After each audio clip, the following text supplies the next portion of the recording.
follow-up to what we were talking about, we're going to talk about the differences between a traction plot and nutritional plot. And we touched on how you're down here in Georgia, you've got a much different climate than I have in Maryland. And you've got drier conditions. I mean, we happen to have some rain here last night, which is something you don't see too often, but your plots are loving it. That's right. But where I am in the Northeast, we haven't even planted corn or soybean in the ground. Farmers haven't planted because of the long, drawn-out spring, cold, wet time right now. What time do you typically put your attraction plots in the spring? And see, in the spring here, I'm kind of limited, and mine are primarily nutritional plots in the spring. You know, like this plot right here, you know, I planted the Roundup Ready, you know, soybeans and corn in there, and that's something, my nutritional plot, but also it serves as an attraction plot for the fall in there. It kind of doubles up. That's right, exactly. Okay, okay. Well, we have a similar technique in the north. We do kind of what you're doing, but at a much greater scale, and a lot of times for those nutritional plots, acres, maybe 5-6 acres or something like this. How big is this plot? This is only about 2 acres here. About 2 acres, and it can withstand the pressure, and that's right. You get a few deer in here.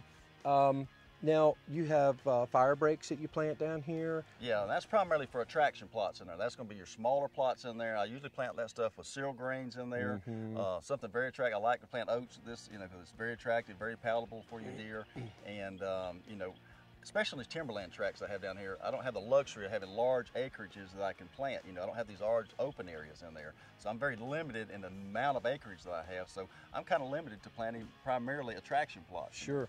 And our attraction plots consist of basically the same thing: triticale, oats, annual chicory, clovers, vetch, those type of things. But we plant those in the fall. Right. And our fall times are typically August, first, second week of August, weather permitting. We always say weather permitting because you never know if it's, you know, we're going to be in a drought or what have you. But that's the time frame for in the north for planting. And then, of course, if you want to establish a nutritional plot, fall is absolutely the best time to do it. Clovers, alfalfas, medic, chicory, the good, powerful, we call the AKC seed, the stuff that's got holding power, staying power, and it's very nutritional for deer. So if you plant it in the fall, it establishes into the fall, and then it goes dormant into the winter, and when it comes back in the spring, it comes back with a vengeance. And you get absolutely volume of forage, and that's what you're trying to concentrate on when you're doing these nutritional plots in there. You've got to get enough nutrition there to affect the nutritional plane of your deer herd. Absolutely. Yeah. That's the key, is the volume, the size. If you have a 50-foot by 200-yard, dedicate to an attraction plot. Even if you have an acre, 2 acres, the key is if you're going to do a nutritional plot, it has to be big enough to impact that herd to some capacity. Otherwise, attraction plot's the way to go. That's right, exactly. So, well, that's some good information.